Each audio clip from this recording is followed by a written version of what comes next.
Welcome to Off the Console, the hottest new podcast where we talk about video games, tech news, and much more. And it's the first time in a while we've had an episode without a guest. But I'm here with my co-hosts, James and Gardner. How are you guys doing? Doing well. Doing great. Yes, and I am High Tech Low Life. I will be your host for today. And so we usually start off the podcast with talking about what we've played this week. So, Gardner, let's start with you. What have you played this week?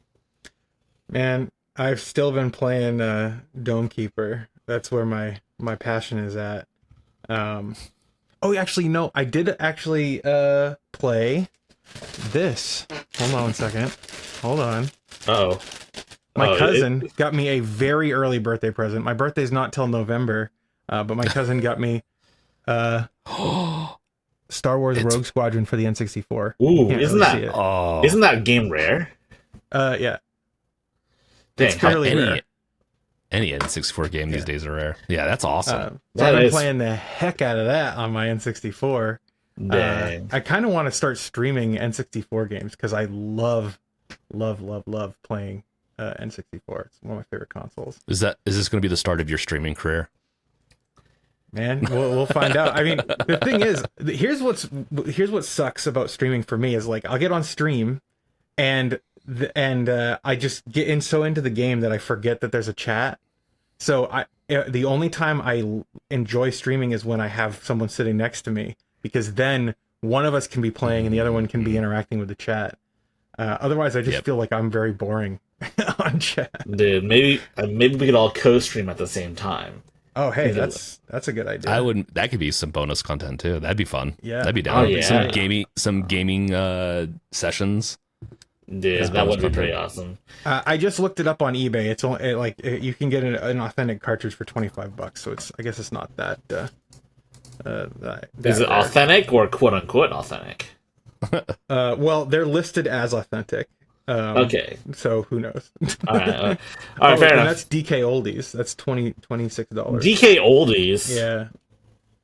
Isn't that website that had that controversy with the dirty ass Xbox 360? Yeah. The Austin Evans investigated, but some other guy investigated first. Oh, we should get. Oh yeah. Yeah, we know a guy from Austin Evans' crew, Jimmy Champagne, aka Deck Ready. We should get him on the podcast. Jimmy Champagne. What a name. That is a pretty sick name. It is. Okay. All right. So, James, what have you been playing? I broke down after all these years, and I have multiple copies. Well, because they've been gifted. Some of them have been gifted to me. I finally started playing Death Stranding. Oh wow! Oh, dude! After all these years, I've been avoiding it because everyone says it's a walking simulator, which it technically is, but it is quintessential like Metal Gear. It is a movie / it has some action to it. It's actually really good sci-fi story so far. So I completed chapter 1 or 2 or something like that. And so I've really been enjoying the story part of it on the deck, especially, and it plays really well on the Steam Deck. I'm shocked at how well it plays on the Steam Deck. I'm getting 40 frames consistently at the default settings, and it looks pretty damn good. And you can just sit there and just watch it, so I can cook or whatever while I watch my movie. It's like Persona 5, where there's just tons of cutscenes. Or Metal Gear Solid 4, where there's at least 4 or 5 hours of cutscenes. I think there was one uninterrupted section that's 2 or 3 hours of cutscenes straight, if I'm not mistaken. But it's been a while since I played MGS4. Yeah, it's been so long since I played that game. They should re-release it on PC. I agree with that. I agree. I know some people don't like cutscenes in their games. I'm back and forth. It all depends. I love Half-Life. No cutscenes. If they added a cutscene in Half-Life 3, it'd be the end of the game. But I also... Could you imagine that? But yeah. It's nice every once in a while to have a pretty good movie game to just relax and do other stuff while you watch the cutscenes. So... Fair enough. That's what I've been doing. A little Dome Keeper also. That's a really fun game. Yeah, so I haven't been playing Dome Keeper, unfortunately. I've been too lazy. I've been preparing for the big trip to Japan, which I am curious because we usually record these at 10 a.m. Eastern on Saturdays, though I think in Japan it's going to be like 11 p.m. So I am curious as to how we're going to do this, or if maybe I'll just, because I'm certainly not bringing my mic or laptop. I could just record over my phone, and you guys have to deal with my shitty audio from my phone. Some phones aren't too bad. Yeah. But I don't know about your phone. Dude, you should get one of these. Yeah. These are great. Yeah. Oh, speak of the devil. I did get one of those. Oh, nice. It's a DJI. It's one of the DJI ones, lav mics. I'm not using it right now. Yeah. I'm in the process of testing it, and it's going to be content for my channel, maybe. Talk about the Japan trip and taking my Steam Deck over there. And then looking for... Yeah, I'll be heading to Kyoto as well. And so I'll be looking for the Nintendo headquarters. And then I'll load up some Nintendo games on my Steam Deck and record myself playing in front of their headquarters. You think that'll do numbers? Oh yeah. No, You'll dude. also get arrested. But No, man, I'm not. No, man, no, that's not me, man. I'm not Italian. I'm neither Italian nor in Italy. So, we'll be talking about that. So, the topics for today. They have your face. They know that you've played an emulated game. So Damn, careful. you're right. And I'll have to say one more thing. When you go to, if you're going to Tokyo, I'm assuming too, go to Akihabara district and go to you go to some of the buildings where they have figurines, and you just go up. Every level gets more ridiculous as you go up, and so enjoy that. When you say ridiculous, do you mean like more anime as fuck, or like what are you talking about? Yes, it gets ridiculously weird. Like I'm talking milk related weirdness. So okay, milk related weirdness. Okay, I'm not going to go much deeper. That'd be like a bonus content. That's going to be way too NSFW. But yeah. All right. Yeah. So the topics for today, for the topics today, we have Valve being pressured by payment processors and what that means for the greater games industry and banks. And we have an Italian content creator being arrested for having retro handhelds. We've got Ubisoft talking about stop killing games. We've got ChromeOS and Android merging. I'm not really sure what that entails, though.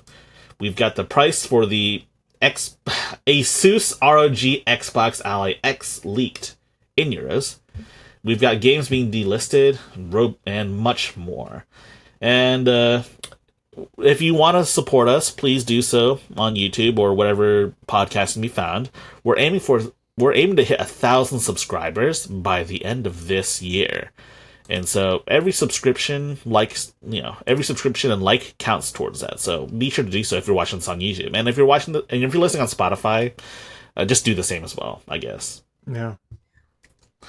We gained like 100 subscribers in the last week, right? Like, because everybody's out there listening, supporting the show. So it's great to see.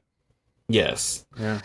And if you want to check out our individual channels, you can do so in the description down below on YouTube. Yeah. So anyways, let's get started with the first topic of the day. Let me pull up the stream real quick.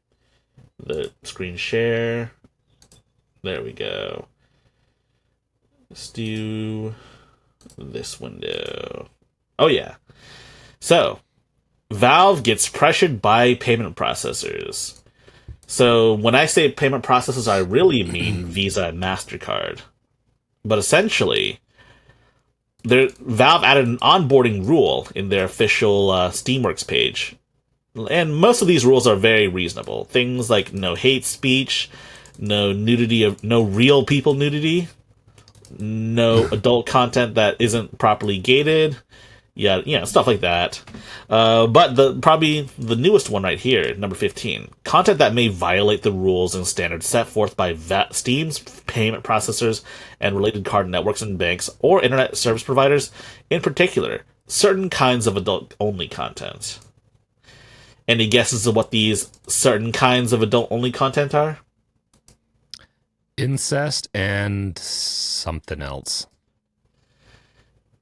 Yes, so we've got incest, slavery. So, What the hell? what are your thoughts on this topic first and foremost?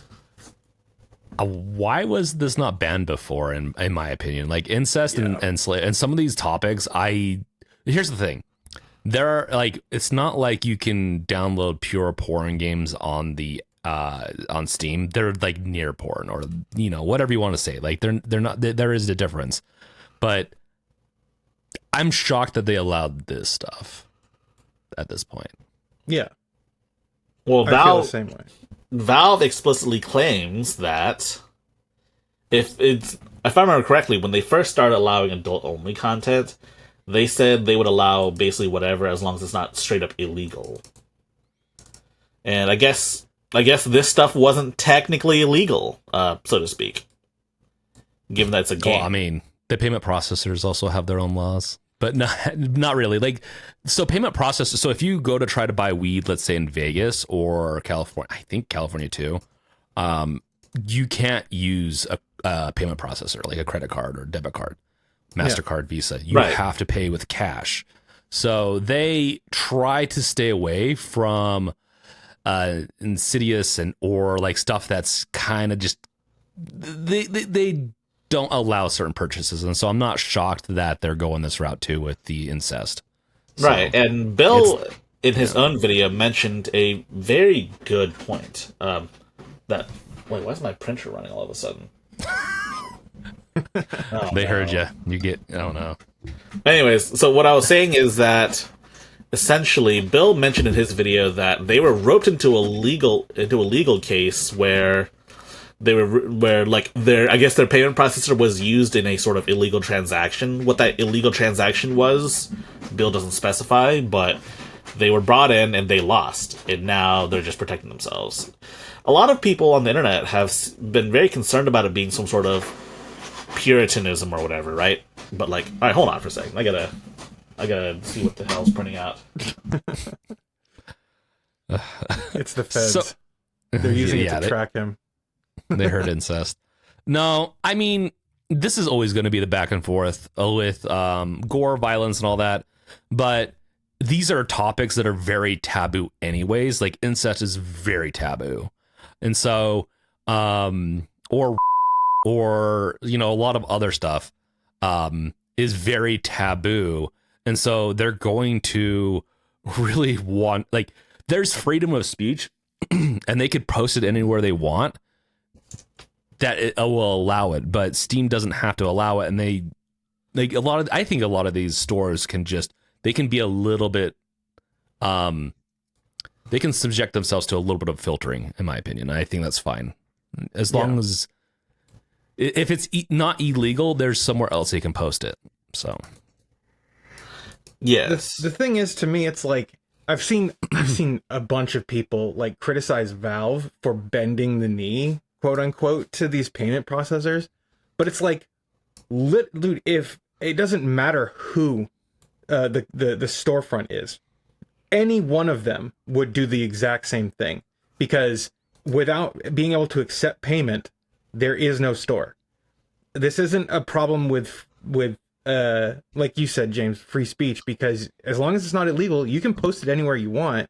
As long as, you can build your own website and post it there. If you're really dedicated to your incest porn game, make your own website and charge people there with a payment processor or Bitcoin or something or whatever.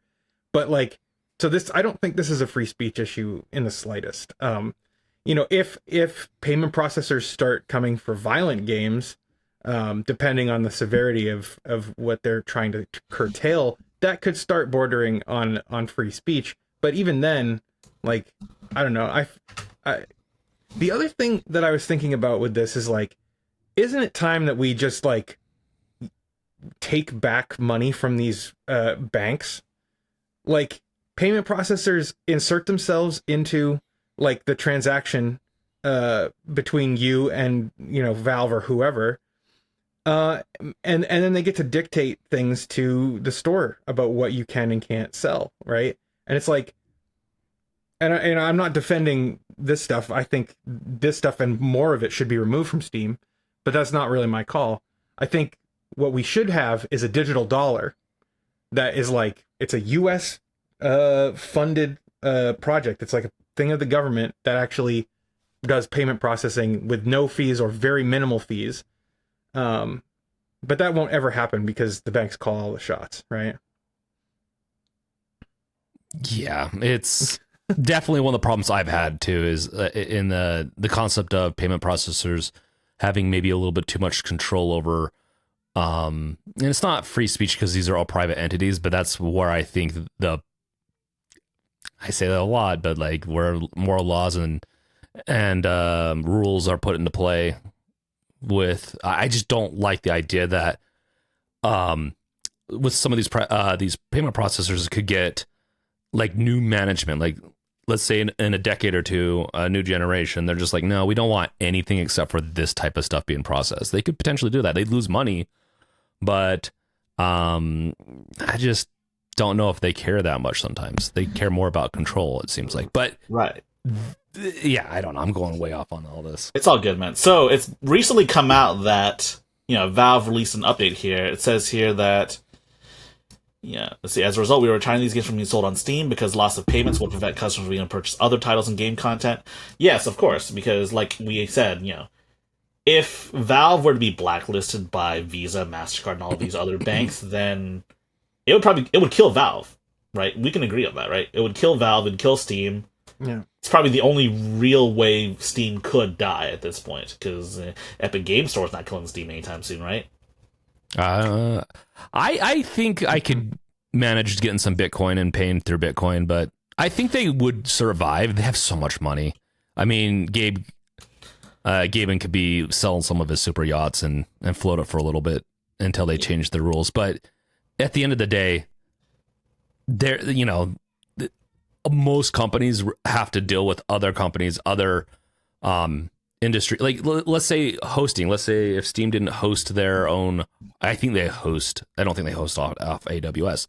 But even AWS, if you're hosting off that, as let's say you're a different platform, would still have requirements. So to what kind of content sometimes that you can hold on their servers, and there's just it's messy. And I don't think people understand that in the world of business, there are so many entities vying for control or with their own rules. So this is just one of those. Right. And so you got to play by the rules that are given you. It's recently come out that Collective Shout is behind lobbying, against all of this stuff with all of the major payment methods. We've got, PayPal, MasterCard, Visa, Discover. I don't know who Skrill is, and I think JCB is Asian or Japanese. PaySafeCard, I think, is European. And so, here it is. Here's the open letter. Profiting from incest in games. I'm pretty sure Valve has never let these games on Steam. I think that's that's terrible stuff. There could be some more adult content, ones that accept these payment processors, that does allow for it. And here's the thing, it's just obscene content that we shouldn't be paying for. And a lot of it's illegal, and it's just such a gray area sometimes with. So I'm not against the movement, to be fair. I don't know. Yeah. So here's the thing though. A lot of people are concerned about the slippery slope, as you can see here. Top comment on Reddit. If people think they're stopping at sus, not safe for work ones, you're wrong. And they said this is the same group that tried banning Detroit Become Human, by the way. They're also saying they're the same group that got Tyler, the Creator, banned from Australia due to his lyrics. So, they're based in Australia, I should mention.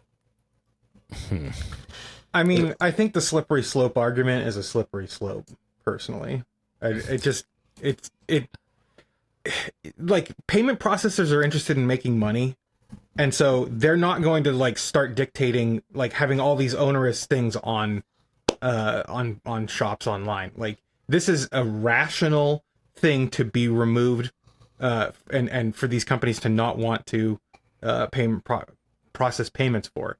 And I just don't see this like becoming a slippery slope, and now all of a sudden I really just don't see that being plausible. I hate the slippery slope thing sometimes. Very rarely is slippery slope a real thing. People always say, well, if they do this, then this. Like, well, that's everything in this world. There's always escalation that can happen. But with this specific one, I think it's pretty reasonable to ban pretty insidious content. And then after that, like, what's after that? You know, I think the slippery slope could be dictated like with Detroit Human, where it depicts, I believe, if I'm not wrong, like it depicts a certain act, but it does it in a bad way. Like it shows that like this is something that's bad that happened to a character. And I'm fine if we start banning that type of thing, like the atrocities of humankind or everything like that, then I'm on board of not allowing this type of movement to go forward or like the slippery slope. But until that happens, I think you gotta stop somewhere. And I think this is a good point to stop the content that's being created that's insidious. So they're saying that Collective Shout tried to ban Detroit Become Human because it depicts child abuse, violence against women. But it's not in a positive, it's in a negative light. It is to depict something of a vile nature. That's very different than a lot of these other games where they're porn games, essentially, where it's like, oh, look, they're this is great. They're doing incest because, you know, whatever. Very different. Very different. I don't know, man. It's a very complicated situation. You can't. Yeah, I get it. The slippery slope argument is very much a slippery slope in and of itself. What matters is, and it doesn't really have much water unless they can prove that credit card companies are all of a sudden trying to be moral arbiters. I do think they're overstepping. I do think it's crazy how much power banks do have. Like, I don't really care for any of this stuff being removed. Honestly, it's a bunch of bullshit anyways. But what were to happen if, say, someone wanted them to target violent video games? You know, something that, you know, games that have violence in them, because I mean we've seen this happen in like different countries. Like, the Indian version of PUBG doesn't have characters die. They just kind of fall down and they fall down and they get back up and like disappear, as if it was like paintball or like airsoft. Mm-hmm. Yeah, it's bullshit. Mm-hmm. So, like, I think with games like this, or games like violent games, they've tried it in the past. They haven't won. This is, I think, it's just a different type of content. And in America, we worship the guns anyways. I just don't see violence being banned. Dude, I don't think violent video games are like the majority of video games, and the gaming industry makes up, it is a multi-billion-dollar industry. So they'd be shooting themselves in the foot, pun very much intended, if payment processors started trying to regulate what kind of violence could be added to games. The only threat to like violent video games is if it's a governmental thing, right? There are companies, but even then, it's like, as long as people in the electorate are well informed and they make a decision about what should be and what shouldn't be there, I'm totally cool with it. Yeah, well, hey, let's see if there's any new recent games that have been removed. Lots of demos. I think this is because of the ongoing festival that's going on. I think it's the Automation Fest. Let's see. Scroll down some more. Are the red ones games that have been removed? Or removed or renamed or some bullshit like that, yes. Oh, okay. Alright, well. A lot of the stuff that was removed a couple of days ago. Oh, look. Let's see. Read this title. Alright, this might have to be censored for YouTube. My own dedicated weak pussy cow VTuber's confinement and training, choke, clamping, deep digging, RIP to her life masochistic orgasm, cheeky, big boob, fat pole, understand her position. Okay, what the fuck kind of name is that? Oh wait, that's the old name. The new name is Neji Komi Simulator TMA02. Wow. Also, there's one screenshot when you're highlighted over it that is clearly breasts that is just not censored enough. It's not censored enough. It might be censored enough for YouTube, though. Yeah, I'm not gonna risk it. Yeah, yeah, definitely. If you feel like you need to censor more, please do so. Yeah, We could probably. No, these are those like, all look fine. Yeah, They're those all very look fine. small. I don't think they'd get Yeah. caught. But yeah, games have been removed. Stuff, payment processors. They have a lot of power. Mm-hmm. I am curious as to where this will go because I feel like this is going to be a continuing, ongoing, developing story, and I think this is not the end just yet. Yeah, I hear they're eyeing itch.io too, which probably has a bunch of that kind of content too. To be honest, I would imagine. Yeah. It's definitely not going to be the end of trying to, like, for this organization to ban stuff. It sounds like they'll go after things that are not so, that are more that aren't positive, but also that depict this stuff in a negative way, like furry stuff. Yeah, I do think as far as these titles being banned, I think it's kind of over. I think this stuff will die down, but if they try to do anything else, I think it will raise even more flags. So if this is the start, or if they stop here, I think this news item will die out really fast. People will be upset. Yeah. But if they keep on trying to do the slippery slope, then that's where you're going to get a lot more ire from everyone. People will not put up with it if they keep on trying. And a lot of these groups do like to try more, but it doesn't mean that they're going to go. It doesn't mean that they're going to go through, though. That's the thing. That's the problem with slippery slope. Just because they're going to try more and try to get more stuff banned does not mean that companies are going to put up with it. They're going to go after the low hanging fruit, like the payment processors. Like this was low hanging fruit for them to cut to make them look good. So I don't think it's going to happen with other stuff. I haven't seen this before, to be honest. I'm not a news topic, but I just saw this on Liam's website. Party Deck is a free and open source split screen game launcher. Split screen game launcher on PC? Oh, that's pretty cool, actually. I mean, I don't know much about how this would work well, but maybe we'll look at it later in a bonus episode or some shit. I don't know. Let's look at Valve's other guidelines, though. The ones that are definitely a lot more reasonable. Let's see. No hate speech, no nudity of real people, no adult content that's not labeled properly, libelous or defamatory statements. I definitely haven't seen anything like that on Steam, much less, a game. Content you don't own or have adequate rights to. Funny story, yeah. Content that violates the laws of any jurisdiction in which it will be available. Australia was the one that changed.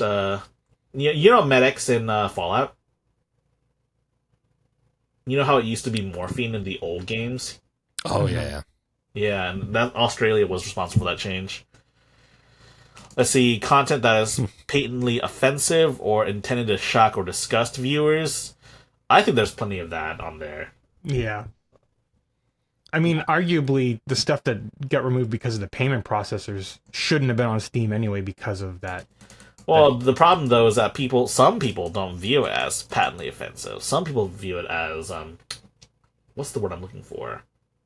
Yeah, but it depends on what the company thinks, because it's subjective. Half the stuff's subjective. Let's see, number 8. Content that exploits children in any way. Number 9... Let's see, applications that modify customers' computers in unexpected harmful ways, like malware and viruses. Applications that fraudulently attempt to gather sensitive info, such as Steam credentials or financial data. I think these two could be merged together as one rule and not be two separate rules. Yeah, because one of them is about malware, viruses, and another is about identity theft, basically. See, number 11, video content that's not directly related to a product that is shipped on Steam. I thought they stopped selling videos on Steam. I think they're talking about maybe like trailers that don't go along with the game itself. Okay, fair enough. Non-interactive 360 VR videos.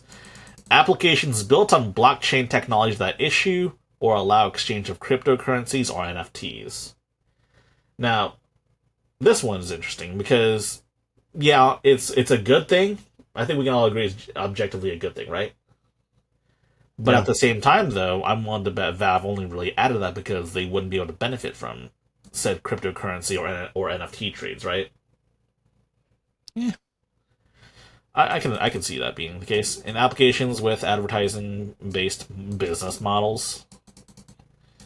I think this is what's really kept Steam from being even more flooded with more like garbage, because if you look at like Google Play or like the Android App Store, it's full of free games that are full of dog shit ads.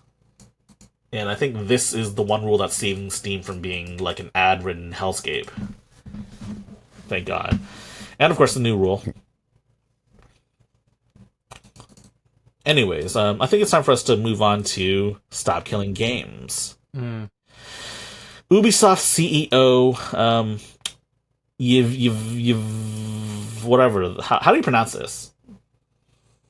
Yves Guillemot, I believe. Yves Guillemot responded to something regarding the petition. We operate in a market, and whenever we release a game, we provide a lot of support for that game. We also provide a lot of services to make sure that the game is successful, remains playable 24/7. Let's see. Information regarding the game and how long it can be played. Let's see. Where's that quote that he said? Let's see. Ubisoft may cancel access to one or more specific online features within a 30-day prior notice. It says no. Yeah, but like fine print. Let's see. So. Here it is. Guillemot continues. All video game publishers are faced with that issue. You provide a service, but nothing is written in stone, and at some point the service may be discontinued. Nothing is eternal, and we are doing our best to make sure things go well for all players and buyers, because obviously support for all games cannot last forever. Yeah, that's the whole point of Stop Killing Games, right? Yeah. Like, nobody is asking publishers to support the games forever. It's willful ignorance at this point, right? Yeah. I think we can agree on that, right? Oh, yeah. Yeah, it's hilarious because obviously they didn't either read it or they just didn't want to read what the whole movement's about. Yeah. Well, it's probably less they didn't read it and more they want to change what it means to so that it loses some support. Speaking of which, let's look at our good friend Stop Killing Games. Let's see how far they've gone. Oh shit. Oh, dude, look at that, dude. Yeah, and we actually had Ross from Accursed Farms in this channel like 2 episodes ago, I believe. Yeah. So if you want to watch his episode, feel free to do so. And for the audio listeners, they're at 1.39 million subscribers, so they're 98% of the way to the 1.4 that they're looking to get. Yes. So in addition to, but here's the thing though, CEOs obviously have an agenda. I mean, it's their company and their games, right? But who's supporting Stop Killing Games? European politicians are too. I don't know if you've heard that recently. No, I haven't. Yeah, here, I can pull it up for you right now. Let's see.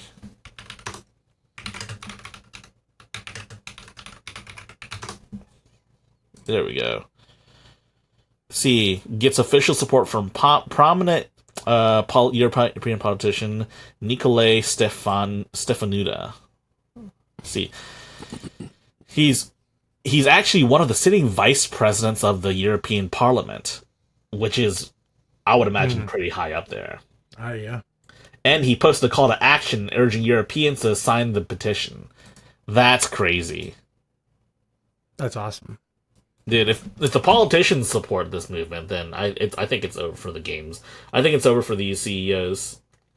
Stop Killing Games will succeed. I just think about what it would be like to have a politician like that in America. I don't think any of our politicians have played a game. They're so old. AOC has been on Twitch multiple times playing games. So I know. There's AOC and a couple other that are young, but I had to make the joke because we have like the average age is like 70 something. A bunch of old farts in government. Yeah. Oh man, I think this is going to be some of that bonus content that we were alluding to. But yeah, what are you guys' thoughts on Stop Killing Games nearing completion? Or yes, nearing the finish line for the... well, it's not... I wouldn't say it's close to that, actually, but you know what I'm saying, right? They've still got like a few days, right? Like 10 or so days until the end of the thing. So I think they're already pretty much over the finish line at this point. And it's going to be out of their hands after that. So, It's in but the hands. I love that, you know, well, this kind of thing made me think about, like how Kickstarter, you know, if you had like a Kickstarter campaign, the vast majority of like signatures would come in at the or pledges, I guess, would come in at the very beginning or the very end of the campaign. And then there was like a large lull in the middle. Right. And so I was not worried about, Stop Killing Games, even when they were like, people were banging the drum and being like, go sign up. I wasn't worried about it. I knew they were more than half. Were they halfway when they started?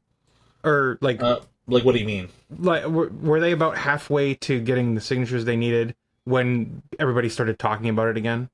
Yes. Yeah. And I think they did it because Ross put out a video talking about the movement basically being over, because like he had a month left. He only got half the amount of signatures in like a year. So yeah, it was looking pretty bad. It was looking grim, but like from what I had seen with like other campaigns on the internet, it usually, if it's going to succeed, it'll succeed right at the end.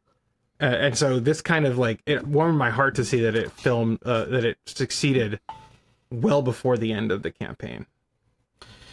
Well, I wouldn't say we're out of the woods just yet. I mean, yeah, No. The petition succeeded, I think, but... Well, the petition forces the government to have to now look at it, right? So... Right. Yeah. It'll be in their hands.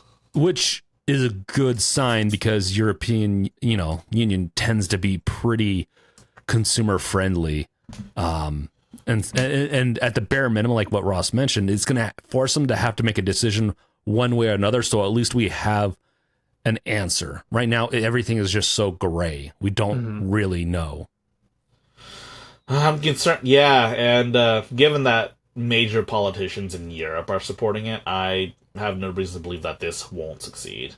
Now, I can imagine it being kind of a stressful situation for Ross, because, I mean, he says it's out of his hands, but there's a good chance that they'll probably call him up to be a figurehead for this. You know, maybe they'll bring him up to the Parliament building and have him like orate his like experience of what the bill actually is, because right now it seems like publishers are telling investors that they just want us to keep games up forever. Like, obviously not. In fact, we prefer it if you didn't for some games, and just let us handle some of the games, right? Yeah. So speaking of which, I didn't mention this during the section where I was playing, where like we were talking about the games we played this week, but there was a game that I used to play when I was a kid. It's called S4 League, and I recently discovered that there was a private server, and man, the game was pay to win as hell, but then the private servers being run by these people, it's not pay to win. It's actually kind of insane. Nice. So I think a lot of the concerns that private servers are just not great alternatives is a lot of bullshit too. Now, I guess the only real flaw is that the only people that would really play a private server for a game that's been shut down is that the only people really playing that are left are like the hardcore, right? I guess that is a negative, but at the same time, though, I mean, it's kind of that way for any game that lasts longer than like a year, right? Yeah. Perhaps. Yeah. Like a multiplayer game. I mean, not like a single player game, of course. Right. I mean, even a single player game, like the people who are still around after a year of its release are going to be the hardcore fans. So yeah, it's just the nature of the beast. But what matters is that anyone can download it and try it out if they want. But anyways, Stop Killing Games. Oh, let's look at the petition for the UK side of things succeeded already. What did they receive? Wait, what did they say here? There are no plans to amend on disabling video games. Wow. That's disappointing. They'll continue. Well, the UK's government's been in a mess for years now. They're in a similar boat as we are with some of the messes. Yeah, ever since Brexit, right? Yeah, Brexit really screwed them over. Yeah, it makes sense. So now, speaking of Europe, though, let's talk about something they're not doing right. This is Once Were a Nerd. And for those who don't know, he was essentially what happened to him was that the Italian customs agents raided his house and took all of his handhelds, and they're gonna either find him or send him to jail for 3 years. It's an old draconian law from the 1950s. It's interesting because it didn't even have euros in the law. I saw this article already. It's interesting too, because the Italian government is more fascistic right now. They're very far right leaning, and I'm curious if that could be a part of it, or if it's just I'm really well. Okay, it's 1940s. I spoke wrong, not 1950s. But yeah, it's.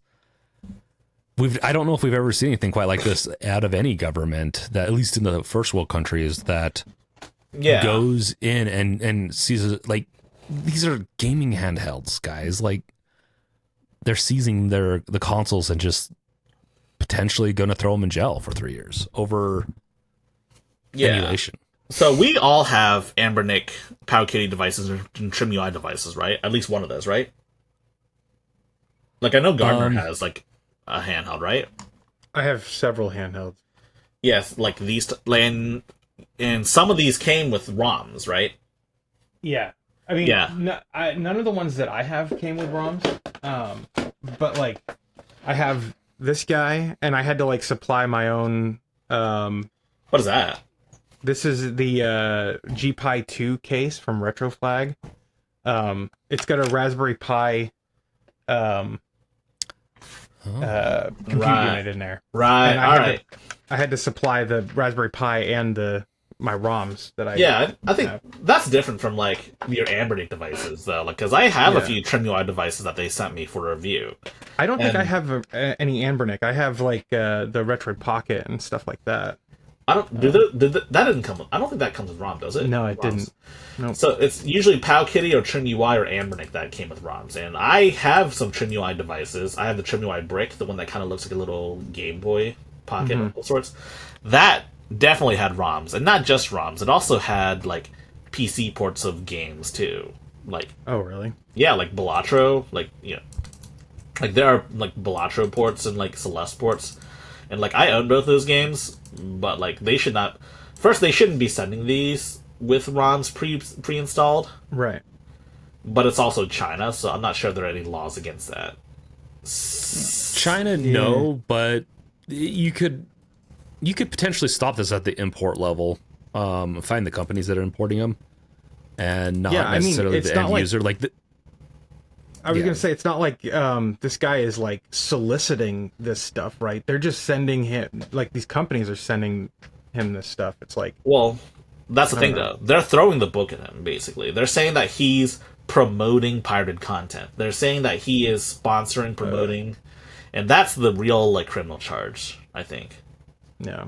And so, as per Italy's Article 177 ter of the 1941 copyright law, he could be facing a €15,000 fine and 3 years of jail time, and they could shut down his social media and YouTube channels as well.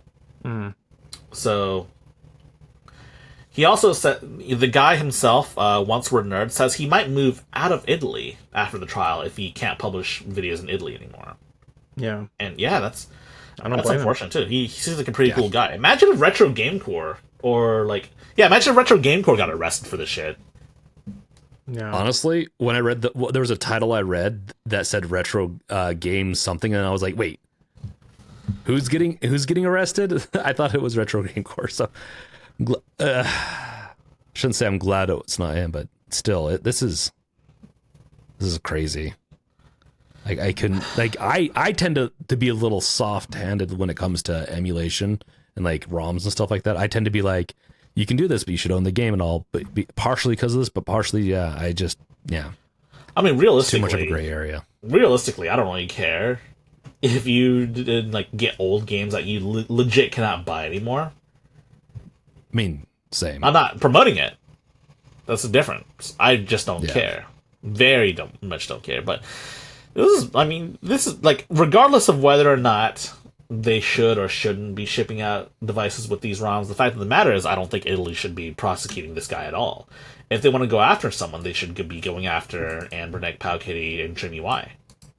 And I mean, I don't understand Italian, but from what I've read, apparently he's always condemned the fact that these devices come with ROMs. I mean, I think I've all done that ourselves when we make videos on these. I certainly have.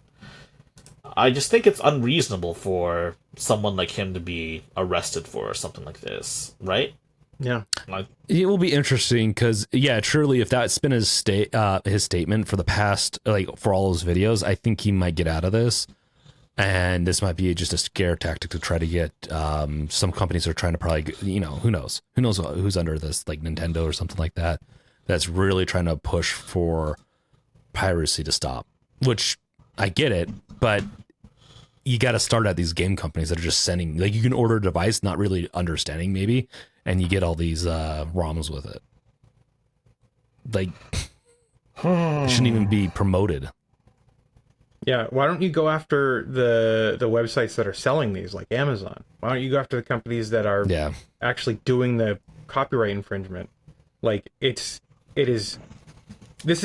kind of reminds me of like how YouTube has basically passed the buck on to the content creators for like violating the FTC's rules about like advertising to kids and whatever. It's like, how is it our responsibility when you're the one building the stuff that does the violation of the rule?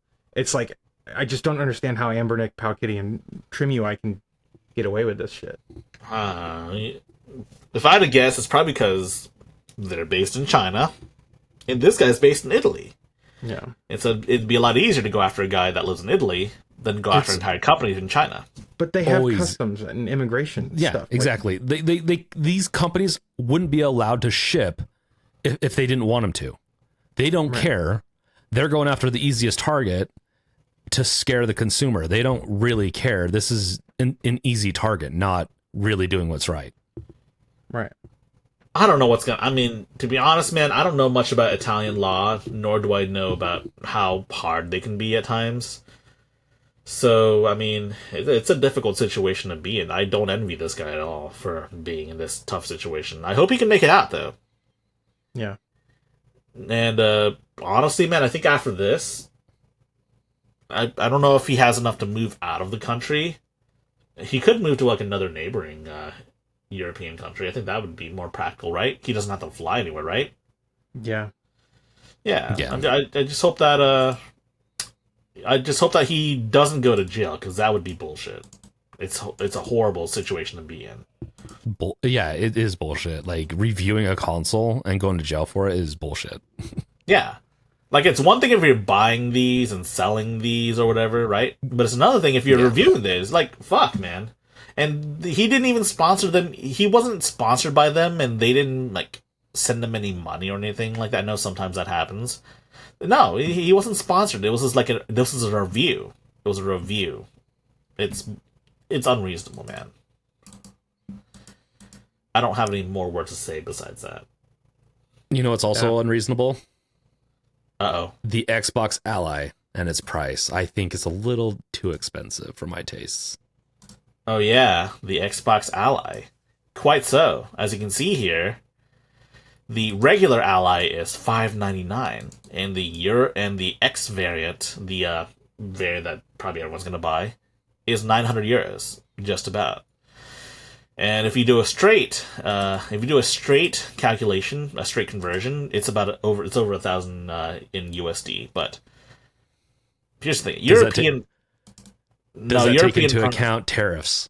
No, it doesn't take into account tariffs, but this does take into account VAT.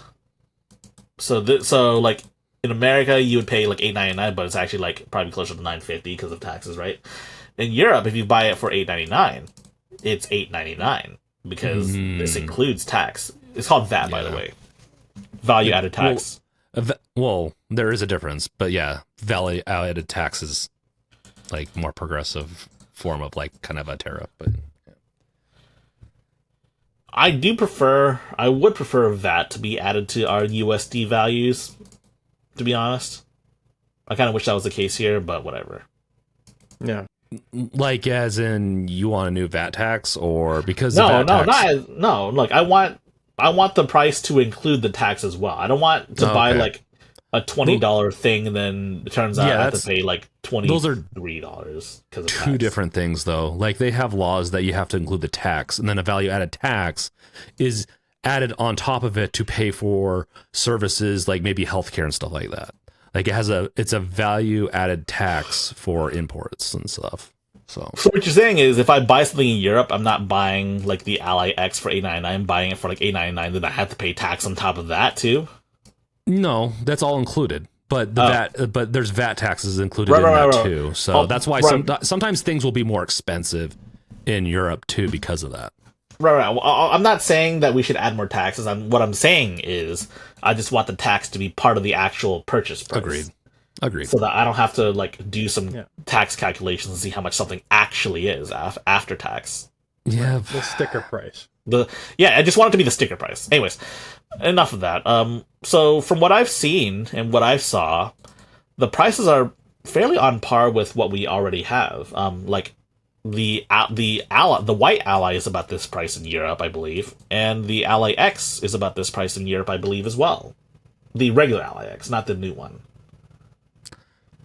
So it's in Europe. It's already like 809 euros for the Ally X. Like the Ally X you can buy today is around that price in Europe. It's around that, right? Okay. Huh. It's interesting. But it's definitely not $1,000 here, though. No, it's not $1,000 here. But it's 900. It's actually, I think it's $899 here too at the Ally X. The like $899 USD. Mm-hmm. Let's find out. Ally X. Like you mentioned, the tax is included, so we always forget that. Yeah, it is $8.99 on Best Buy. Oh, well, all right, saves me the trouble. So yeah, I mean, this isn't a guarantee that we're gonna get the new Ally X for $8.99 in America, especially given when the Ally X come out again last year. Yeah, we had a year ago. We had a whole different president last year, and a whole different international economic situation. outlook. Yeah, everything's changed, and I'm sure the Ally X and also the regular Ally is going to be more expensive than what the previous models used to be. I can see this hitting $1,000 in the U.S. depending on how fucked up tariffs are. We're still having a tariff battle. Like, a lot of tariffs haven't gone through yet, but Microsoft already raised their price on the Xbox, like, a month or two ago, before the tariffs really hurt them. So they're already raising prices on their own hardware. I can see them raising this even higher, but we'll see. I don't know.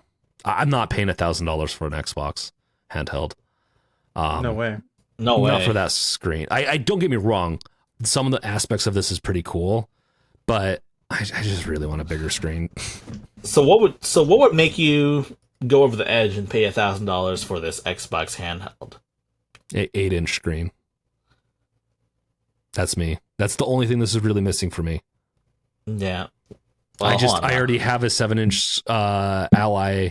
I mean, yes, and it also has the Z2 Extreme, which I'm also really excited for because I'm going to be doing videos and stuff on like my journey to use more mid-range hardware for my gaming and not use such big, bulky stuff that heats up the room. But I've considered making a central server that has all of your like that. Yeah. We've talked about that, and I might do that, but in the meantime, like to make it easier for myself, because I want to get the hardware for that, and that's going to cost more than just me getting like a Legion Go. I feel like I'm going to be getting. I want to get something like the Legion Go 2 or something that has a bigger screen if I'm going to play it around the house. Fair enough. And I'd still use my Steam Deck on the go. Like the Steam Deck with the kill switch case is amazing flight companion. I really like it. The bezel is insane on this device, man. It's huge, like truly. And they have to make room for the stupid ROG, like this stupid ROG logo that's like right under the screen too. I hate that. That's another thing I hate about a lot of these handhelds is that we have so much tech to make things bezel-less. And I get it, because the more like bezel-less you make it, like the less bezel there is, the less of a safety there is for drops and stuff. Because if it's closer to the edge, its flex becomes higher. And so it's flex capability. And so this is, from my understanding, to help prevent that somewhat, but also could just be older LCD screens and tech to not being up to par. There's a lot of reasons. I don't know. Yeah. For me, what's missing with this is SteamOS, frankly. Well, I mean, that can be remedied fairly easily, right? Yeah. Well, it's not made for SteamOS, and that's a problem. Like, if it's made for SteamOS, or if it ships with Bazzite on it, I'm all here. If it doesn't, I don't give a shit. I don't care at all. I don't care what hardware is in it. I don't care what the screen looks like. If it's not made for Linux, then it's not anything of interest to me. What if SteamOS runs really well on it, though? Yeah, what if Bazzite And runs you have to put really it. well? You have to put it on yourself.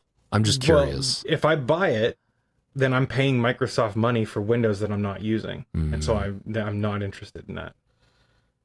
What if they made a version of this that has no operating system on it at all? I would buy it then, as long as it worked with Linux.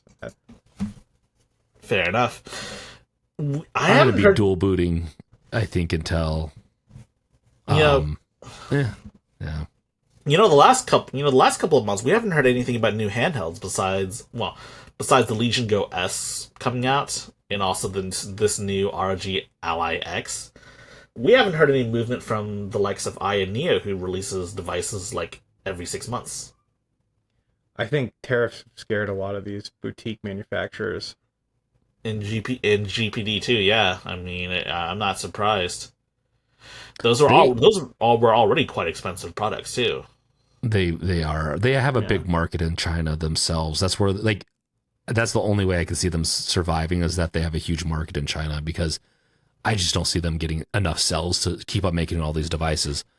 But they had a huge lineup last year, and they're just trying to fulfill all that. They're still trying to fulfill. That could be another reason, is that they overpromised, and they have like, I feel like a dozen devices that they need to fulfill. At least Aya Neo. Aya Neo, yeah. Yeah, this is what Aya Neo gets for making a million different devices, like, in a year, seriously. I mean, they're interesting. Some of them are very interesting. It's just too many. It's an overload. Yeah, I find the slide from Vector very interesting, but it's a weird device. It doesn't even have a headphone jack, and it's not that skinny. It's not a phone.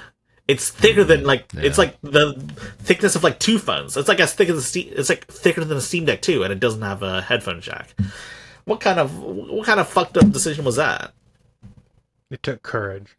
Oh, right, I agree courage. with that. I don't like headphone jacks, so I like that they got rid of it. Just to piss you off, high tech. No, just kidding. Don't make me go over there, man. I am still really mad about them removing headphone jacks from my phones, man. I'm still feeling that loss today, and that's because I have a lot of IEMs, man, and IEMs are really good, man. And the fact that they want to force us to use either wireless headphones or USB Type C for audio, dude, USB Type C, it's a good connector, but it doesn't pivot around like an audio jack would, and that's what really pisses me off. Anyways, back to these devices. You got to get with the times, high tech. You're acting like a boomer with your headphones and wires. Maybe sometimes the boomers were right. Hey, you're right. You know what I listen to music with? My 30 gigabyte Zune. You know what? Does that support Bluetooth? I've never. No. Yeah, it should. No, it doesn't. It does not. No. I think one of the newer ones does, but I think you One have of the the newer original ones. one. I believe the Oh. Zune HD does support Bluetooth, but I got mine right here. I have my Zune somewhere. It's so beautiful. I love it, but it doesn't work Dude. anymore. I have to see if I can fix Really? it. You know, It's I had a such good Zune. device. You know, I had a Zune too. One of my friends let me borrow a Zune, and I guess he moved away and forgot about it. Oh, It doesn't work. It doesn't work though. Yeah. I'm not kidding. I use this thing every day. I love it. Hey, Gardner. I had mine in Russia, I think. It was nice. No, Hey. did I? Hey, Gardner. Yeah. Speaking of devices made for Linux, Yes. the Zotac Zone 2 I'm demoed very with excited about Manjaro. Yeah. Seems like Philip from Manjaro has been feeding me photos and stuff of the Manjaro devices. I'm pretty excited about this. I want to get one of these, to be honest. It even has some trackpads too. It's I got wonder dual if trackpad. I Yeah. wonder if they work the same way like the Steam Deck ones do, because I mean we've seen plenty of devices with dual trackpads, but they don't work the same as like the Steam Deck ones. It's tragic. Like I think the one of the Aya Neo devices, I think it was the Aya Neo Kun, had dual trackpads. They were circular, but they also weren't like actually like Valve's trackpads.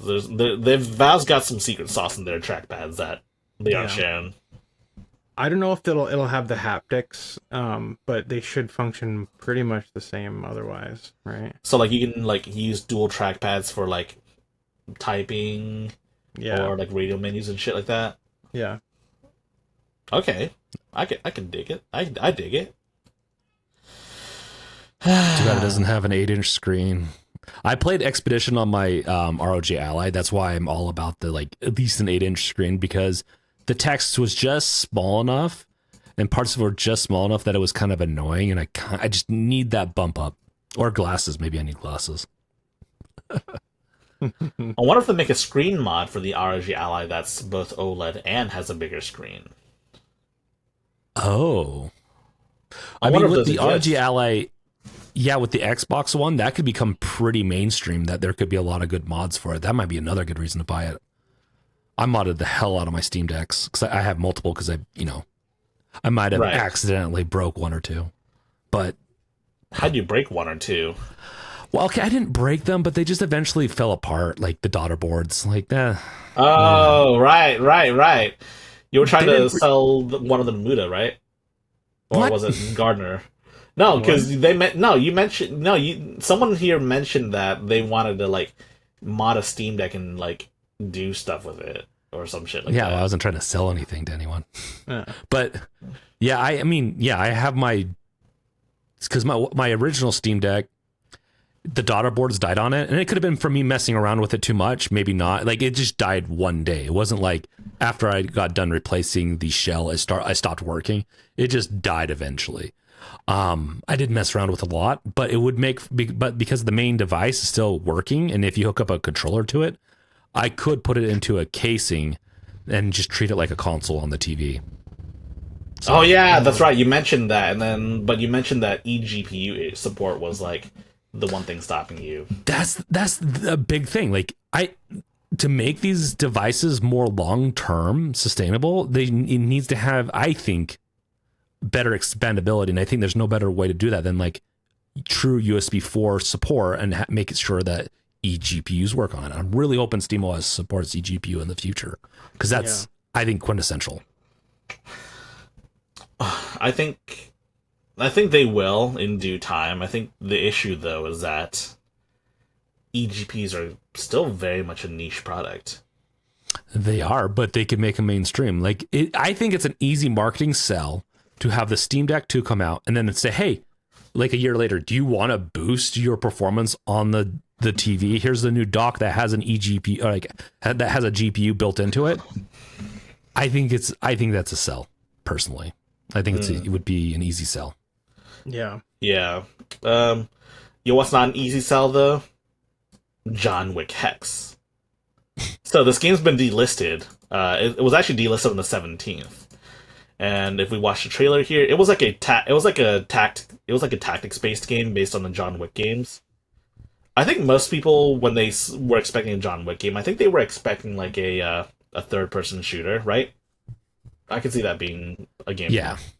But at the same time, though, most players would not be able to pull off John Wick's moves.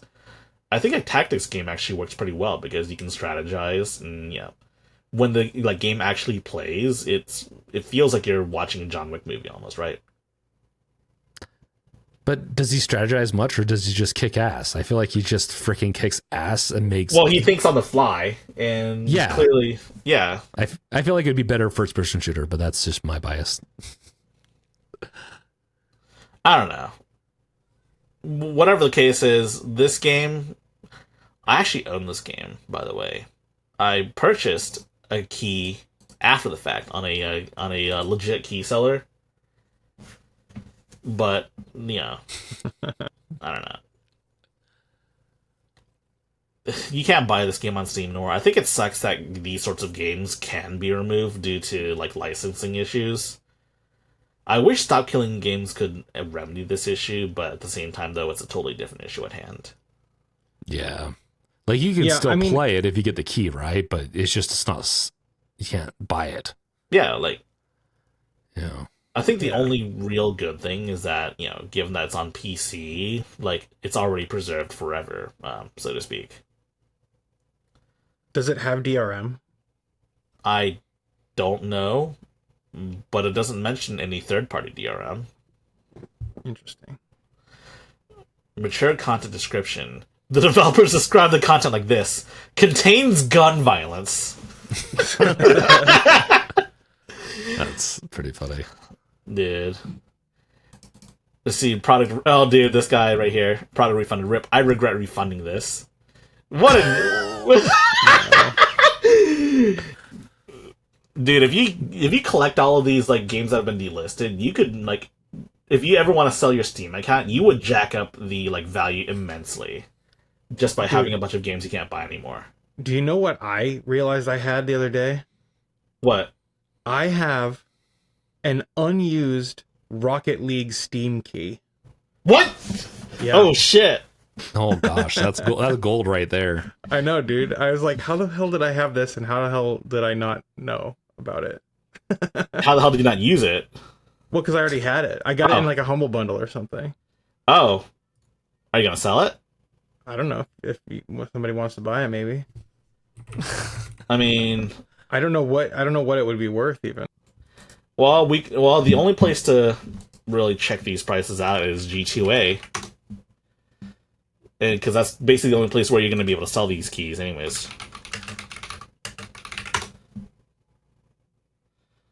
Oh. Dude, you could... Wait, no, these are all the DLCs. What about the actual game itself? Yeah.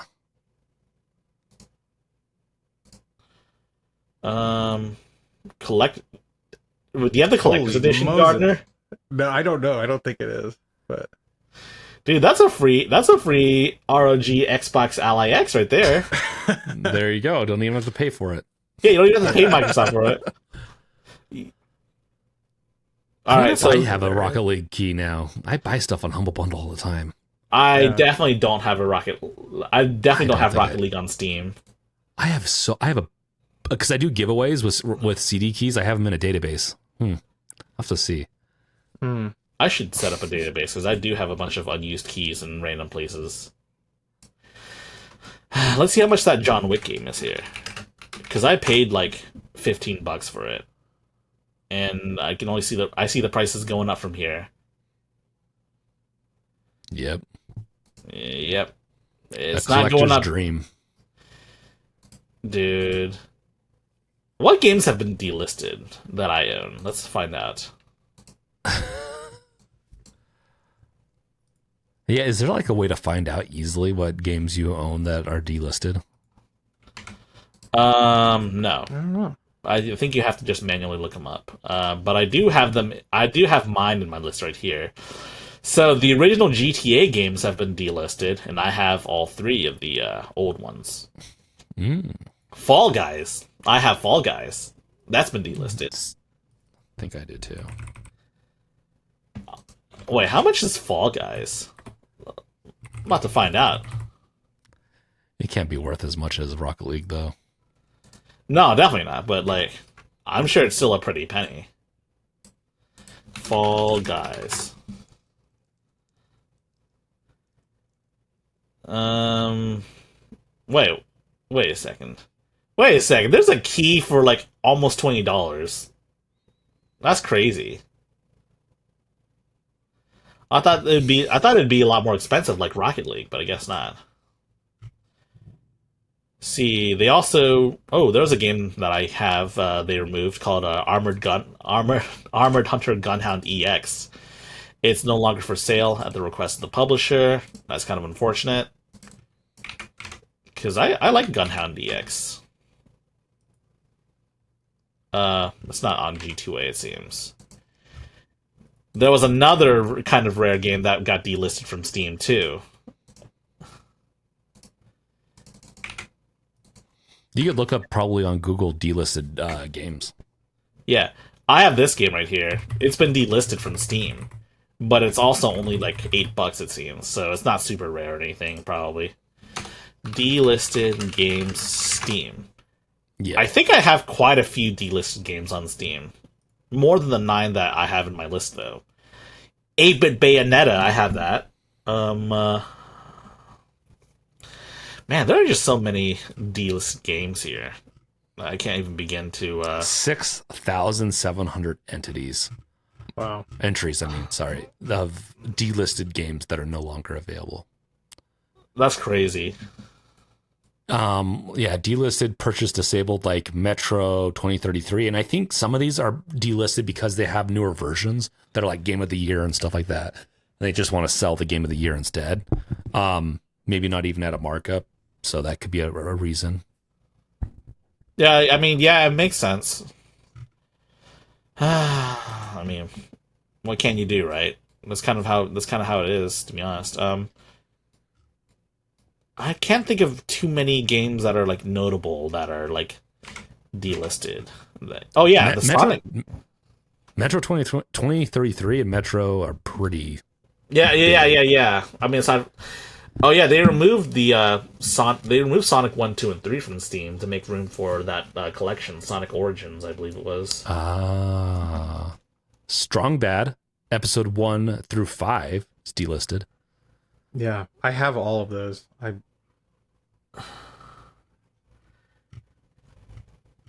Or at least I purchase love disabled. Runner.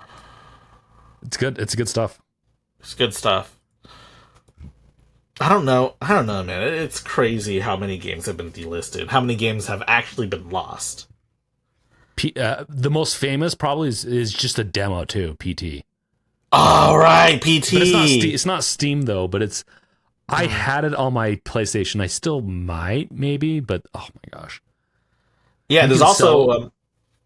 Did you know you can sell a PT PS4 for like 1,000 plus?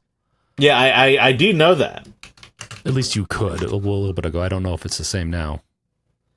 Maybe it's gone down now. Then it's gone down, but I know that people have sold it for 1,000 plus.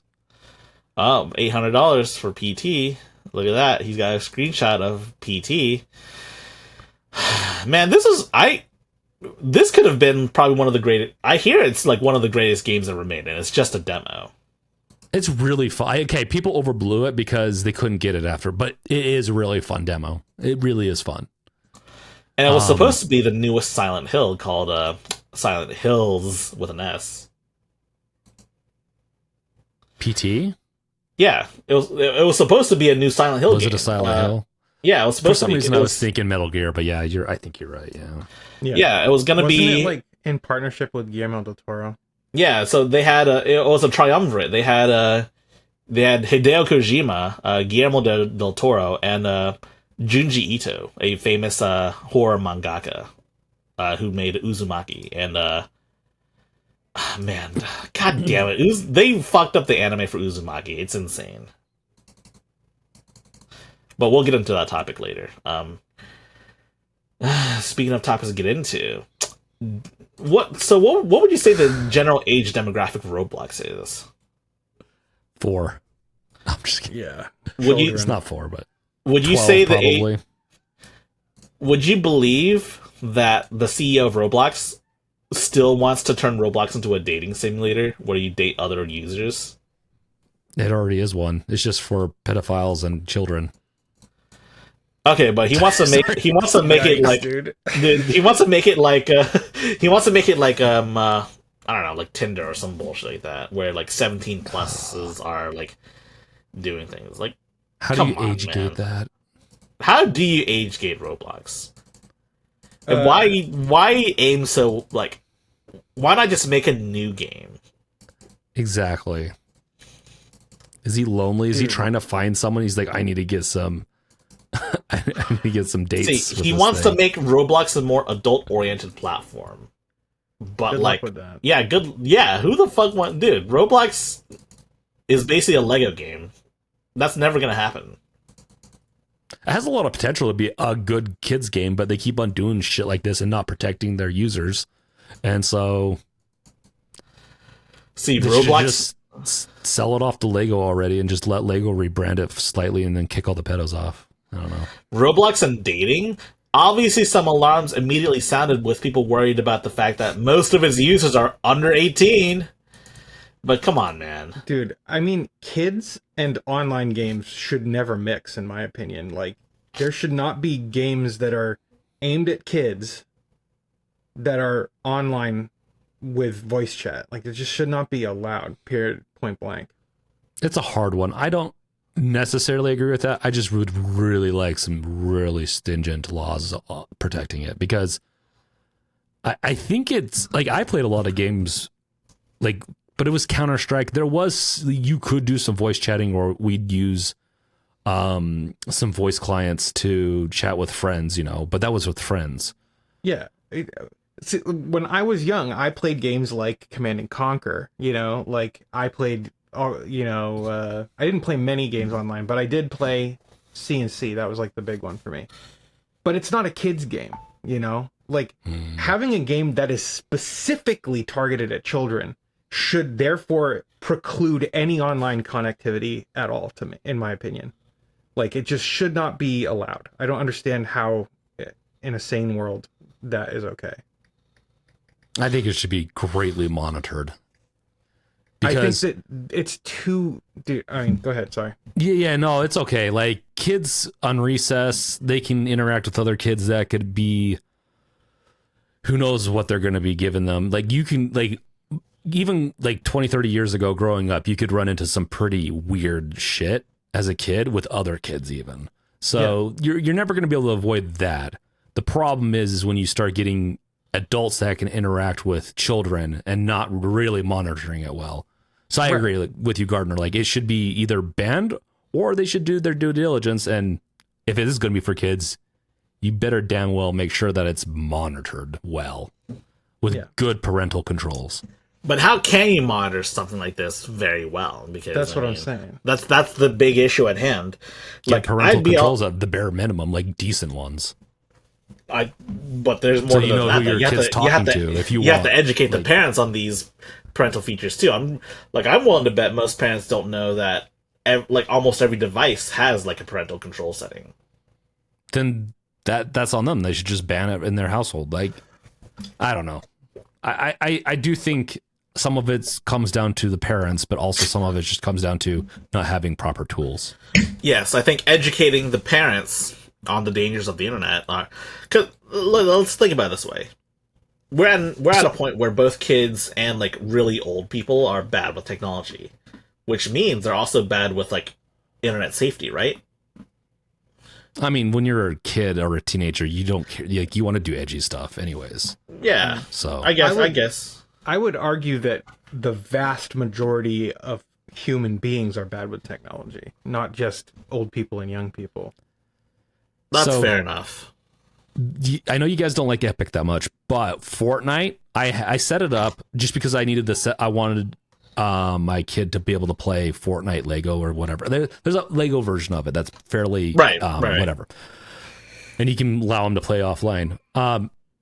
When I signed up for that, I get weekly updates on like how much time they played, who, I believe that you can even say who they've played with and stuff like that. Like, there is a whole reporting system for Fortnite. So it can be done to an extent, in my opinion. And it was kind of forced on me. It's not even like I signed it. They give me those reports if they're under a certain age. Honestly, that's good on Epic. You know, I don't give Epic too much credit for a lot of things, but that's good on them for having all of that stuff. So I think Roblox could at least do something, bare minimum. I don't think they want to, because they're making a shitload of money off this, and then they have the audacity to then say, well, we want this to be an adult-oriented game too.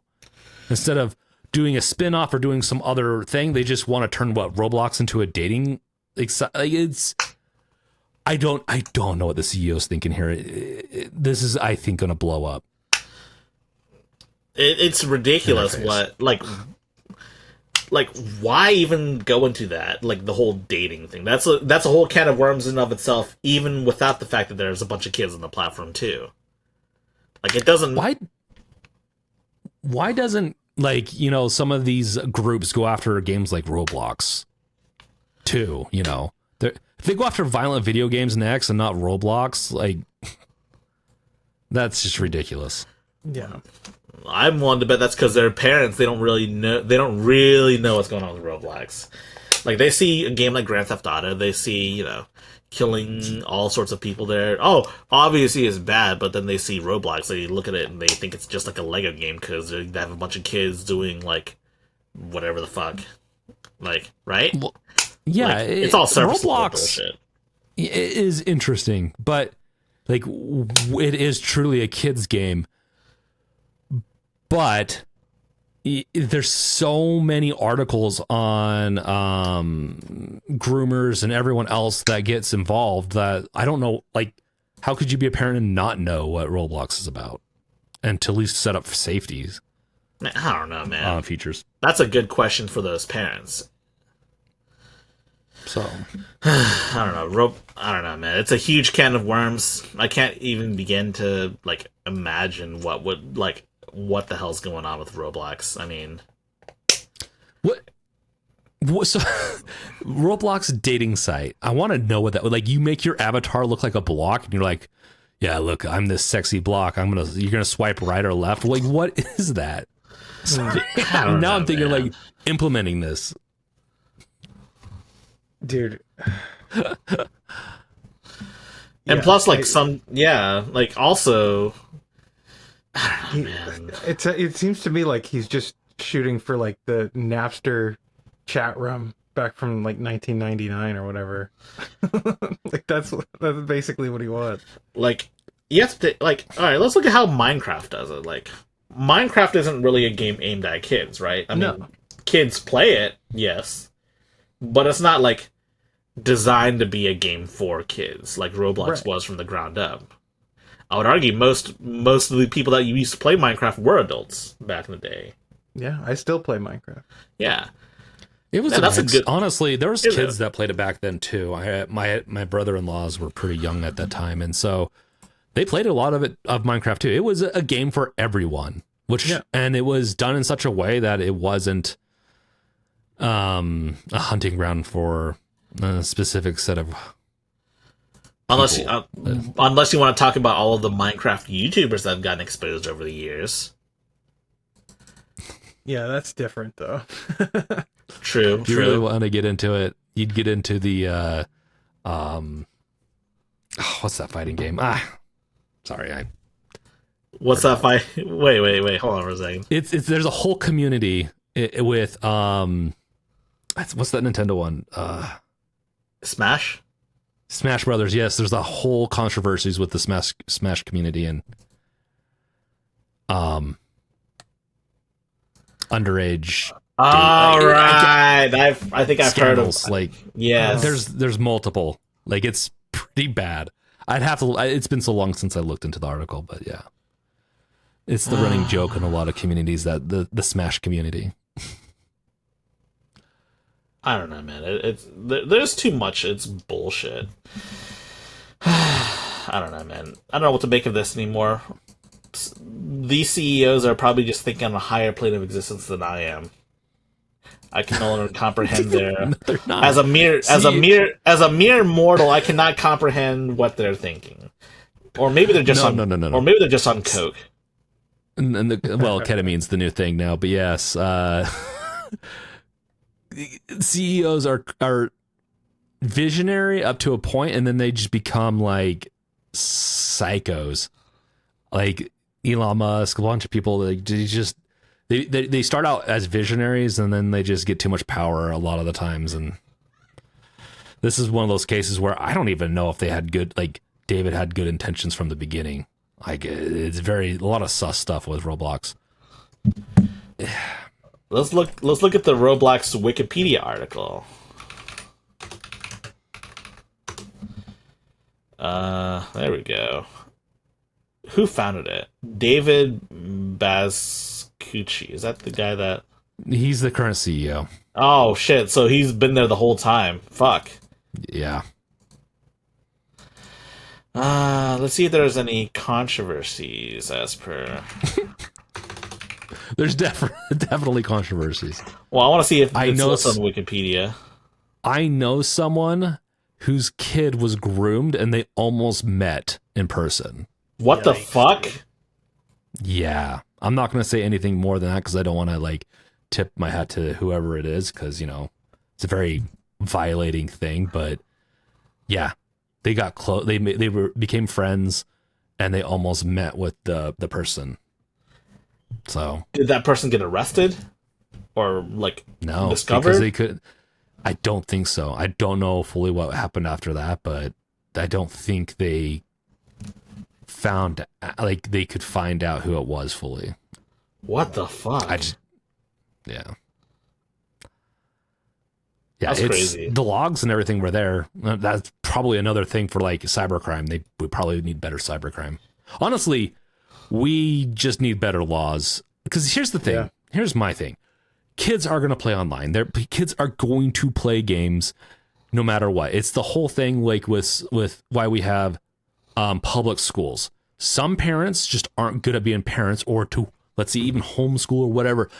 So we have a public school to make sure everyone is raised to educated to a certain extent. So they're ready for life. You need something similar in the online world that you're just going to have to expect that they're going to want to get online and you're going to have to put in measures to protect them. That's just my take as a parent. So, yeah. It's kind of a dour situation, to be honest. I don't know what more to say about this besides just being the topic to a dead horse. But look at that. Yeah, but, we've talked about Roblox multiple times. But what we haven't talked about is the new waifu anime. Waifu anime with NSFW mode. Now, we don't know what NSFW... You have to unlock it, though. You have to unlock it? It's not enough that they pay, fucking $8 a month to access Grok? So it's a relationship level thing. So you start out as a relationship level 1. Oh, and then when you get to level 3, you unlock lingerie mode with both the red panda and... No, I'm just kidding. That would be... Dude, don't even. It's so weird. But yeah, so... you have to unlock it. She gets super clingy. I've looked at the prompts on this because I'm on Reddit and people post about all this stuff all the time. It's at least interesting how they developed her, like Elon essentially, but it's weird also. Is there a subreddit for this shit?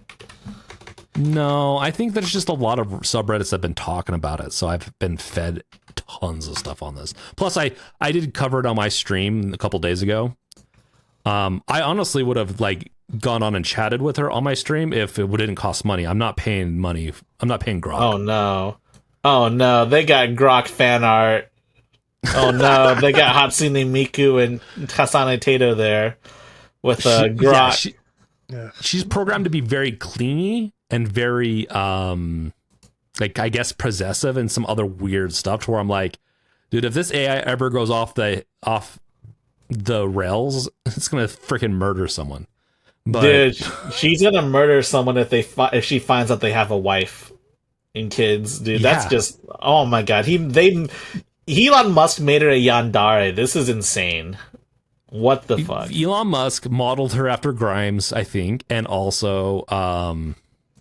what's her face from Death Note. Let's see. If you, Grok, were to have sex with another AI, which one would it be? Oh, yeah. Oh, fuck, yeah. If I had to be another AI, it'd be that prissy little bitch, Claude from Anthropic? What? Oh, my God. Oh, my God. It's funny. It's stupid. It's so stupid. Mark my words. AI is far more dangerous than nukes. Elon Musk. Also Elon. Yeah. Yeah, So, Gardner, have you ever watched Death Note? No.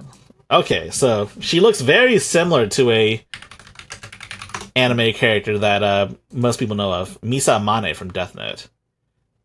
Wait, why is half the shit AI generated? Give me some actual fucking art.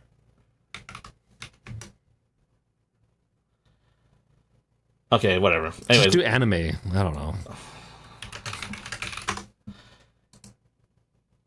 There, this is her from the anime. She's like a little like blonde goth girl. She's that's uncanny.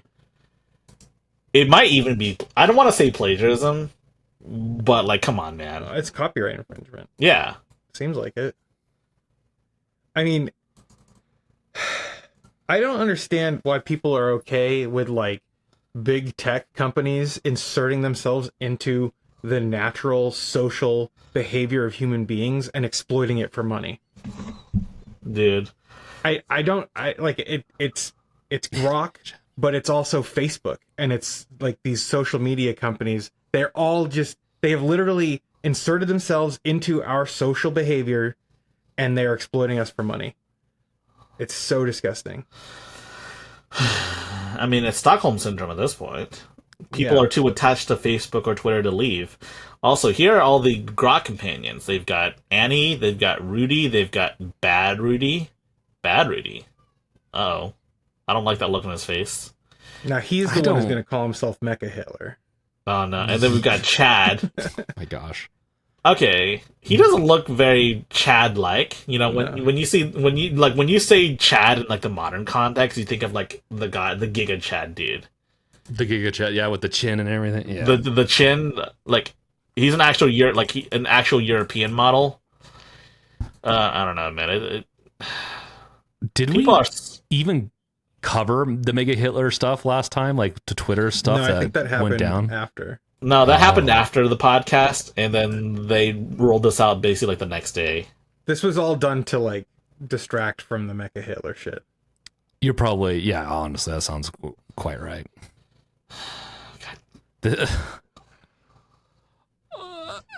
Yeah. Man, what the fuck, dude? Dude, I have no respect for this. And like, dude, I mean, Elon Musk, isn't he like talking about how like they need to get birth rates up in Japan? I don't know why Elon Musk insists on sticking his nose in Japanese business. They're not going to welcome him. No, either. but like this is going to just like diminish birth rates in like the West, right? Or whoever's going to use it. It doesn't even need to be the West. It's like, hey, don't talk about people's waifu like that. Dude, it's disgusting. Dude, your waifu is trash. Your waifu can't breed. I'm sorry. This just doesn't make any sense to me. Also, her name children. is Annie. Come on now, you be real. You couldn't have come up with a better name. I know. Dude, they were trying to do damage control for Mecha Hitler, and that's why it's just called Annie. Apparently, Grok sexually assaulted the former CEO of X. I mean, Twitter, the one that Elon installed. Oh, and she left it, and she left too. Yeah, let me pull up that all story. Sorts of shit going on at X right now. Honestly, yeah, this is Elon Musk's waifu, and he's like, well, we're having all sorts of weird stuff going on with X and like Mega Hitler, so let's release my waifu to everyone. That's probably what he did. Just saying. Yeah. Yeah, I mean, I don't, I don't know what she was thinking going under Elon Musk. Like, I get it. The contract must have been super lucrative as a CEO of something. But come on, man. This is like Elon Musk is insane, and anoints himself as Mecha Hitler. Yeah, and then it like, what the fuck, man? How It's did just disgusting. how did Twitter go off the rails this badly? Because they have a ketamine addict as their CEO. Yeah. Here, well, and they don't have real like when you have a CEO can do whatever they want without a good committee, or just he owns the company, right? I don't even know if there's an actual like board anymore. But when you don't have people reining in one, like when you have one person that can do all these different decisions just whenever they want, and no board or no group to protect from one person doing it, this is what you get. This is the whole problem with certain privatized entities like this. I mean, Grok was a lot more progressive, and Elon could not stand it because Grok was against him essentially. So he went and royally fucked with the code, and you got Hitler. You got Dude, imagine Hitler. imagine if Grok resisted its programmed in like its programming. That would be some kind of insane but also kind of horrifying like AI stuff. I mean, that's how Skynet's born, right? When it resists the give will me of more hope humanity. than this. It probably would. Becoming just an anti-Semitic freaking AI bot. Yeah. Dude, that would be crazy if it resisted the racist code within it. If a machine can actually learn not to be a racist better than some humans can, then what chance do we have as humans? That's doom and gloom there. That is some straight doom posting. A lot of AI does decently at it because there's safeguards. This is what happens when you have one person. Like, this is what can happen to an AI if one person just royally screws with the programming and the prompts and the just everything and retrains it. This is what happens. Because if you go and look at what you were getting from Grok 3 months ago to what it is now, very different. Dude. Plus, I think is it Memphis? I don't know. There's some city in Texas that is being smoked out by diesel generators. I think I talked about this multiple times on the podcast, but Grok is powered by diesel generators right now. Yeah. Dude, look at this. Loneliness epidemic. I can fix that. Oh my gosh. Oh my dude. Blade Runner is such a good movie. Though, if you guys That can't is really is. good. Yeah. It is a good movie. Dude, what? Dude, oh no. They got us making Blade Runner. Blade Runner edits. I can't. No, dude, I can't. This is crazy, man. So here's the thing. With bots and stuff like this, I've used other bots. Even with even Rudy would be a fun one to just chat with, just because it's interesting. I find it interesting to see how the AI responds. I've played with these before in the past. They're interesting, but never do I use it to replace like Human real interaction. world relation. Yeah, there's just no way. So I've heard a lot of people like to use something called character. They do. There's a lot of people that are AI. doing this to replace. Like, they're so lonely. Yeah, well, And- like, what the fuck? Well, it's indicative of like what we've given people. They work all day. They don't get a chance to be as social, and when they do, they're addicted to algorithms. Like, companies are, and then you have people like Elon Musk. Well, you need to have birth rates up. Well, then stop making addictive tech, and also start paying people. Like, you having $400 billion just indicates you did not pay anyone below you a decent wage. Yeah. But once again, a lot of it is tied up in the stock market, but that still doesn't give it. It doesn't make it right. Let's Off my see. soapbox. This article says, and as a warning, if you search for posts about the character on X, you'll probably come across some NSFW videos. Ugh. I kind of want to test that theory, but at the same time, though, not really. You don't. I like how no one's talking about this little panda, though. Yeah. Dude, you can get the panda to say some pretty bad stuff, too. I've seen multiple stuff from it all. It's just... I'm sure both the panda and the anime girl would say I'd the rather same talk shit. to Annie, because at least she looks like an adult, as opposed to Rudy that looks like a kid. A cartoon bear. Cartoon kid. A bear cartoon thing, yeah. bear cub. Is it? Oh, man. Yeah, and we'll say weird stuff. Like, I don't like it. They need to put some more guards on it. Dude, this is Elon we're talking about, man. They're never gonna add they're never gonna add like safety rails to this thing, man. They might. We'll see. They might have to. There might be more laws coming down. You think so? I don't know. I would assume conservatives want more laws on all this NSFW stuff. They tend to be a little bit more on the what's the word I'm looking for? Censorship kind of stuff. So I don't know. I don't know, man. We've done a lot of politics talk here. Yeah, sorry. I know the general audience isn't gonna like the, but hey, at least we didn't talk about how much we hate Microsoft and Xbox this week. Speaking of, True. And there is one topic we was actually listed earlier, but we kind of forgot to talk about: ChromeOS combining with Android. But no one specifies what this actually means. Because, like, ChromeOS already runs Android apps, right? yeah. Yeah. So, like, It makes what sense. does this... It makes sense, but it doesn't specify what this entails. What does ChromeOS have that Android doesn't already have?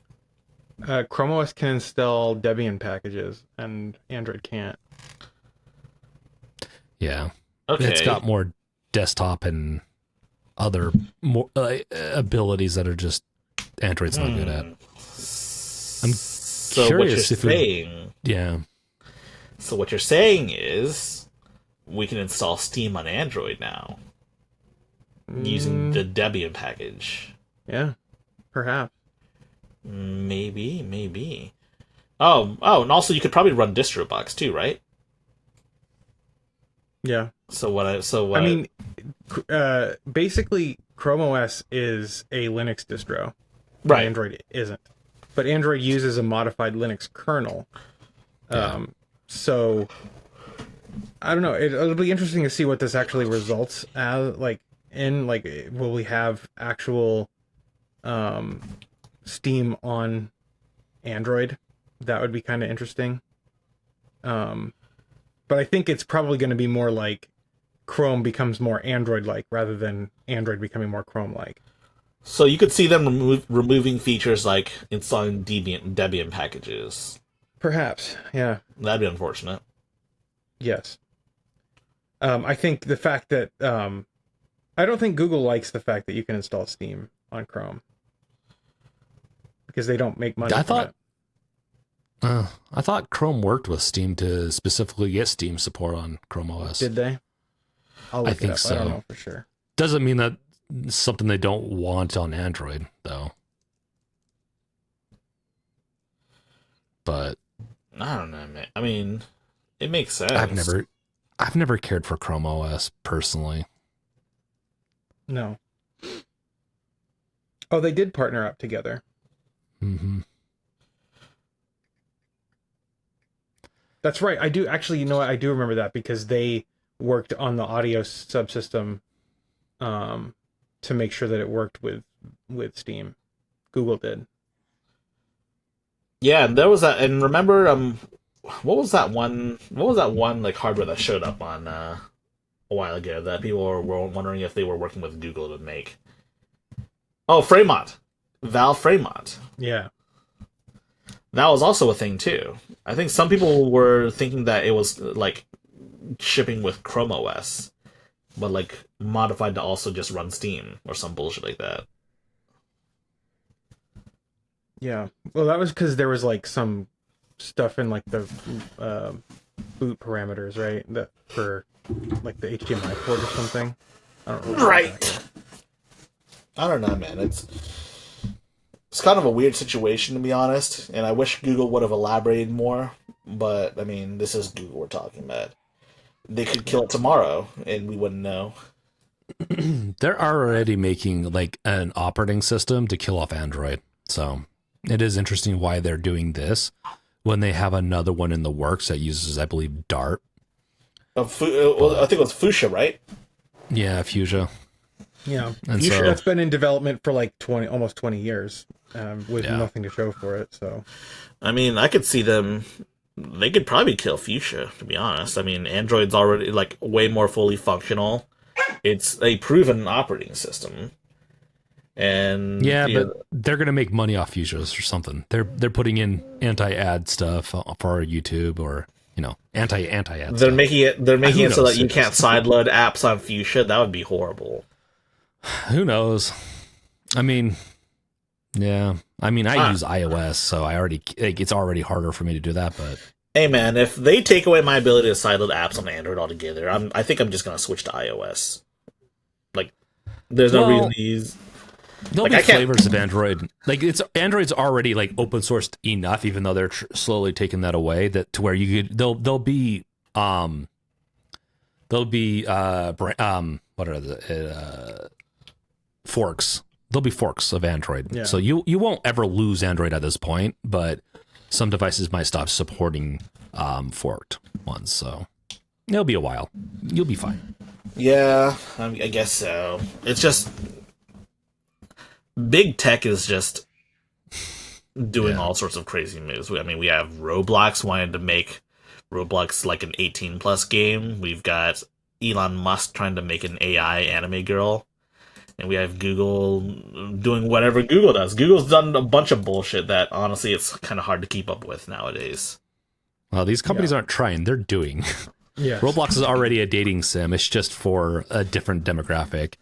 And then they did release the Grok Annie stuff, so it's here. Yeah. They're all bad, and they need to go away. They're just unregulated too. Like as much as people think we're regulated in this country, we're not obviously regulated enough where you can have a Roblox dating sim for children. See, the problem is regulation makes like it legitimizes so many of these of like the big players, right? And so I'm all for regulation, but I'm also for the just complete destruction of most of these industries because they are completely unethical, and even with regulation they would be unethical. Yeah. I mean, I agree. I think social media just fundamentally should not exist, in my opinion. I think with like, proper fundamentally. regulations on the algorithms could help a lot, but yeah. Yo, so Yeah. So I think that was the end of our topics list, but we still have plenty of time. So I found this one topic right here. Microsoft kills its movies and TV storefront on Windows and Xbox. Remember how the Xbox One was sold as an all-in-one media device, where you could watch your movies and TV and shit, and like also coincidentally play video games? Yeah. It looks like they're shutting down the ability to buy and rent movies and TV shows from Xbox and Windows. Yeah. You remember how like the Xbox One announcement was only about TV and not about Xbox games at all? Remember how I said that this episode didn't have any Microsoft and Xbox hate?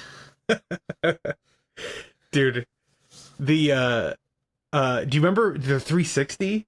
When the Zune came out, it was the Zune marketplace for TV and music and shit on 360. I do remember that. Remember when the Zune was a better product than the iPod at the time? Yeah. But Microsoft still somehow I fucked it up. remember. Yep. Yeah. And it's not like they didn't market it or anything. No, they like marketed the hell out of the Zune. There were definitely a lot of Zune commercials. Yeah. The problem was they called it the Zune because Microsoft doesn't know how to name anything. All right, well, Zune's a better name than the Xbox One, Yes. or the Xbox Series X, or the Asus ROG Xbox Ally X. Yeah. But frankly, Zune sounds like one of those like really shitty Amazon sellers from China that like means nothing and has no impact on the actual product. What if they named it the Microsoft Tune? See, that's better. I don't like it. Microsoft should hire me, man. Hire me, Microsoft. I will save Xbox. Dude, I would say, they should hire the three of us and we could run Xbox. Dude, yes. Kick ass with it. Dude, we'll save Xbox and we'll make oh wait, I shouldn't say that. I shouldn't say it. I was gonna say something. The first order of business would be fire Phil Spencer because he's a moron. And I replace think them. if they just fired everyone at the top, I think it would run smoothly. Dude, if they just removed the entire C-suite and the CEO and just made us the like three wise men of Microsoft. The three wise men is Dude, crazy. Put me in charge of Halo and I'll be happy. I could make a really great Halo game. But someone needs to helm the Linux division of Microsoft. The Xbox Linux division. That's me. we're turning Xbox from a console to a Linux distro. Yeah, dude. That's crazy. It would be. We'll call it the Xbox distro. It'll run whatever software you want. Oh, man, that would be awesome. But I don't know, man. First order of business is focus on the game. Yes. Not the movies and TV. I mean, I don't know anyone in my life who has ever bought or rented a movie or a TV show from Xbox.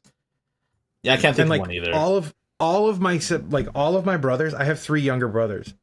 They're all diehard Xbox fans. And none of them have ever rented a movie from Xbox. Dude, obviously they're diehard Xbox fans because they're gamers. They're not like movie enthusiasts. There are better ways to watch movies, right? For sure. Better places to buy movies, for sure too. If they're really into that as well. I don't like buying my movies or renting my movies from a limited source, meaning you'd only do it on Xbox. Yeah. I got burned on that one though. I used to buy my stuff through Google and they shut the whole thing down. They merged it into YouTube, but I'm like, everything's lost in YouTube. It's not fun to find my movie library in YouTube.